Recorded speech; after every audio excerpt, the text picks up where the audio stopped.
There's two lettering terms that I'd love to explore a little more, and that's monograms and ligatures. I kind of have a loose understanding of them, but can you just give us a real kind of explanation about what these two things are? Yeah, sure. Happy to. They're somewhat related because they are both terms for letter forms that are connected to each other. And so a monogram is a separate thing, right? It's a combination of letters. I believe actually that even a single letter can still technically count as a monogram, but it's usually two or three or even more than that letters combined into one single lockup, ideally nice lockup. I've done quite a few for people's personal use. People just like having monograms, right? Makes you feel fancy. I Yeah. have my own monogram. You get it engraved in a ring, or you can put it on your stationery, or people use it for wedding invites. But yeah, a monogram is just a combination of one or more letters into one visually pleasing design. Uh, yeah, lots of things that you can do with that, but it's a standalone thing. Whereas a ligature is something that you find within a font. And so a ligature is really any combination of two or more letters that are attached to each other, one way or another. So within type design, we kind of make the distinction between standard and discretionary ligatures. So standard ligatures are generally used to solve some kind of spacing issue or some kind of overlap issue. And that's been done since the beginning of the days of printing type. You'll find ligatures in Gutenberg's work. Um, so a very common example of that is the combination in Roman type of the lowercase f and the lowercase I, where often the f will clash into the dot, the tittle, on top of the I. And so to solve that, you kind of connect the two so that the top of the f actually forms the dot of the I. So if you Mm. look at a well printed book, you'll absolutely find that FI ligature in there somewhere. And there's lots of variations of that. There's FJ or FF or FFI or FFJ, etc. A lot of text fonts will have a couple dozen ligatures like that. And those aren't really meant to be seen. Those are just meant to clean up some kind of spacing issue. And then the discretionary ligatures are there more for aesthetic purposes. So historically, a very common one would be CT or ST, where there is a little loop from the C to the T, or from the S to the T.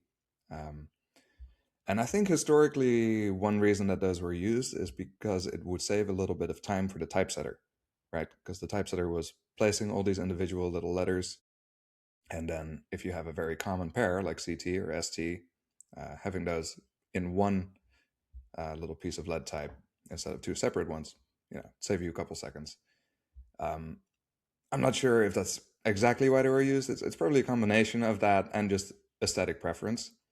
Um, these days, ligatures like that are considered kind of eye dirt. Like if you use those ligatures within a running paragraph of text, it's going to be distracting, and people are just like, why is that there? I'm Yeah. in the middle of a sentence, and all of a sudden I see this weird little shape, and it interrupts your reading.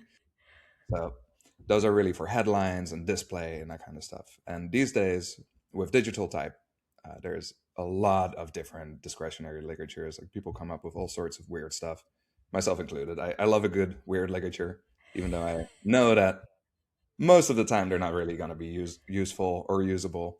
But it can still be a fun way to kind of draw the eye towards whichever piece of text.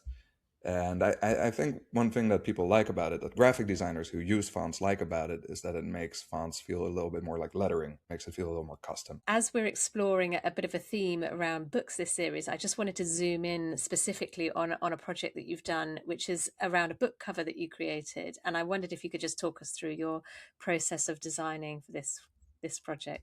Yeah, I have the book right here. It's called The Surgeon, the Midwife, the Quack. It's by Alana Skuse.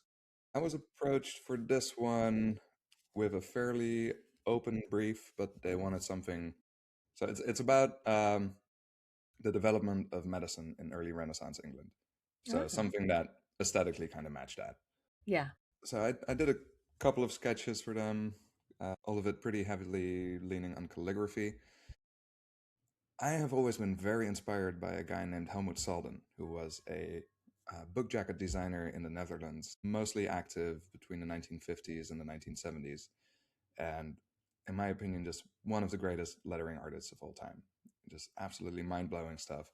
He did a lot of calligraphy, but his actual book covers were always lettered. So I think he started off with the calligraphy, but he would then trace it just with a regular pen, because anybody who's tried this will know that lettering just gives you more precision than calligraphy. Calligraphy has a nice gestural energy to it, but if you want to just get really precise and really finesse it, you got to come in and draw the outlines of the stroke, so to say. Um, so I wanted to kind of this was my first official commercial book cover project, and I wanted to be there to be a bit of a homage to Helmut Salden in there as well. So the eventual letters that I did draw for them are somewhat based upon his work, not necessarily replicating any letters that he drew, but there's a very calligraphic, broad nib feel to it.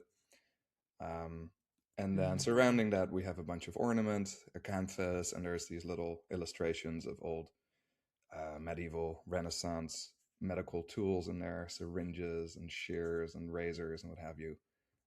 And yeah, I think it all came out quite nicely. Um, It's yeah, brilliant. kind It's of a more brilliant. contemporary color scheme to give it a slightly more modern look. I think that's always a Yeah. nice challenge, taking something very historical feeling, but still also making it feel contemporary. Yeah. Yeah, and getting across kind of the essence of the book, I guess, on the cover, which is always going to be a challenge when you're limited to the title and and the space that you've got and all of that. But yeah, I think it's incredible. And so, did you go through lots and lots of different phases with that? Do you start with the letters? Did you have to move around the layouts and then start piecing together the illustrations afterwards? How did it kind of come together? Yeah, somewhat. There was definitely a couple of rounds of concepts. I don't think we got too lost in the details. I think maybe after 2 or 3 rounds of revision, we did kind of nail it down. Yeah. Um, yeah, the initial concepts that I proposed, I think there was one of them that was pretty similar to the one you're seeing now, but there were also a couple that were quite different.